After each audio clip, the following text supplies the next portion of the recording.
response to the recommendations of the Judicial Commission of Inquiry into allegations of state capture, corruption, and fraud in the public sector. This evening, I wish to outline the critical actions that government is taking and the work that has already been done to give effect to the Commission's recommendations and forever bring an end to state capture in our country. This was no ordinary commission of inquiry. It was a commission whose work will have a lasting impact on our democracy and our country and its people.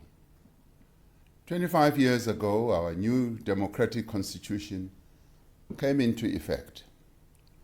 As we celebrated this fulfillment of the struggle of the people of South Africa for democracy and peace and freedom, few people could have imagined the depths to which our country would be dragged by greed, selfishness, and the abuse of power. Few people could have imagined that from among the leadership of our public institutions, from within our business circles, from among our public representatives and public servants, would emerge a network of criminal intent. Few could have imagined that this group of people would infiltrate key departments of government, state-owned enterprises, private companies, law enforcement bodies, and security services to loot vast amounts of public funds, that they would weaken and destroy state institutions and thus undermine the capacity of the state. The corruption that was perpetrated in our country is a crime against the people of South Africa. Corruption is a betrayal of our democracy, and it is also an assault on the institutions that we established together to advance the values of our Constitution and the interests of our people. The money that was stolen robbed our people of resources that should have led to the development of our country and improved the livelihoods of our people.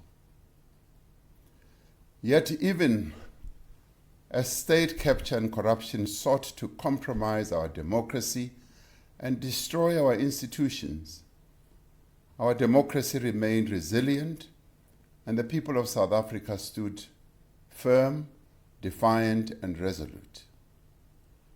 Despite our achievement at bringing state capture to an end, its effects remain. The difficulties and challenges our country is facing today have many causes, but state capture made a substantial contribution to many of our challenges. When we do not have enough locomotives to carry goods to our ports,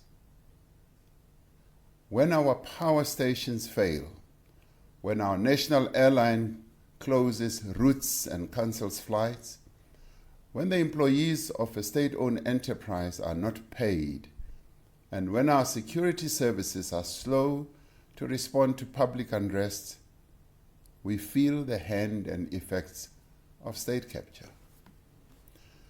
We see the effects of state capture in other areas as well, in our weakened institutions, in the substantial public debt of some of our institutions, in poor service delivery, and in diminished public confidence in the state.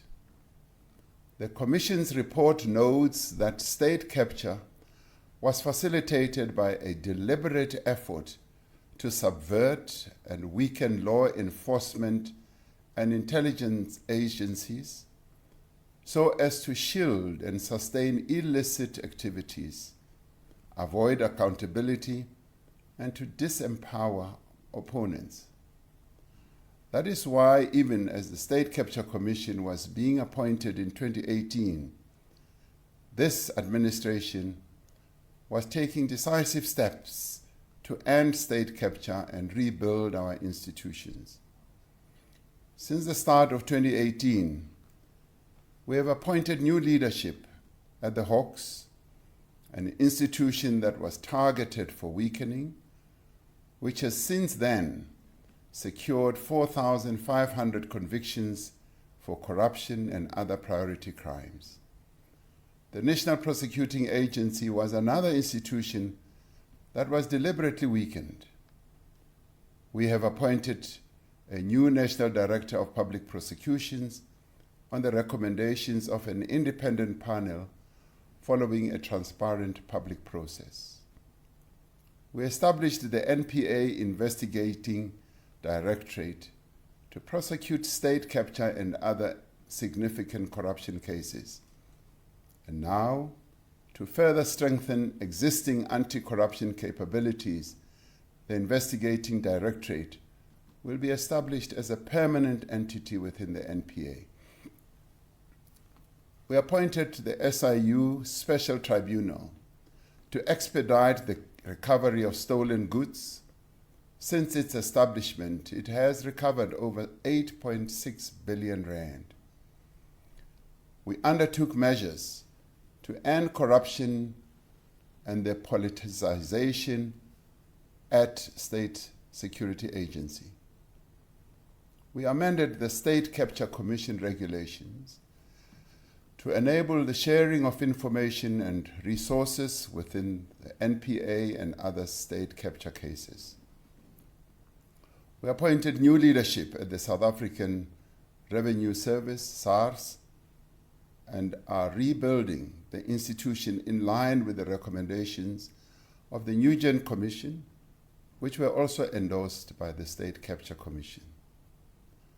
As a result of these efforts, several major state capture and other serious corruption cases have been brought to court. Yesterday, I submitted to Parliament the Cabinet's response to the findings and recommendations of the Commission of Inquiry into State Capture in fulfillment of an order by the judiciary. The submission of this response is a firm and clear indication of the primacy of the rule of law and a demonstration of our democratic system at work.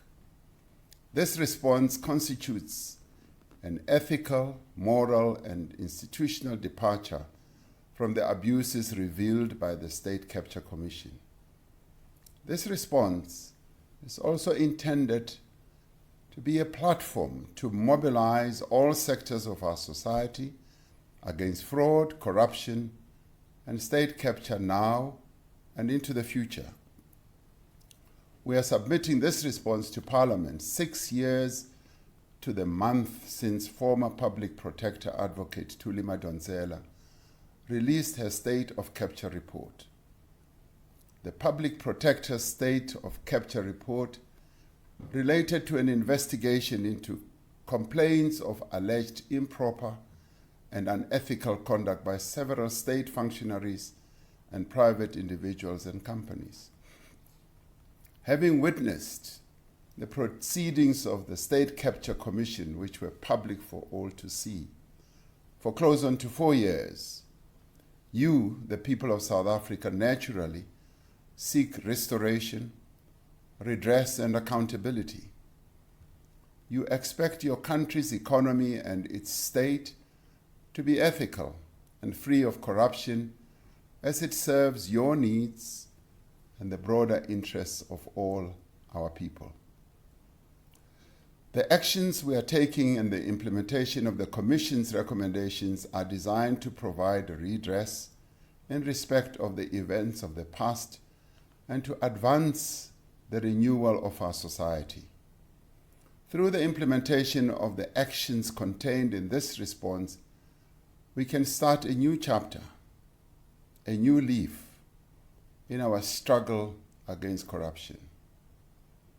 we are indebted to the many courageous and brave whistleblowers who brought various allegations of fraud and corruption to the attention of the public protector, and those who gave evidence to the State Capture Commission. We are indebted to the men and women who executed their functions tirelessly and honestly in our criminal justice institutions, who, without fear or favor, worked to turn testimony presented to the Commission into evidence that can now be of use in prosecutions.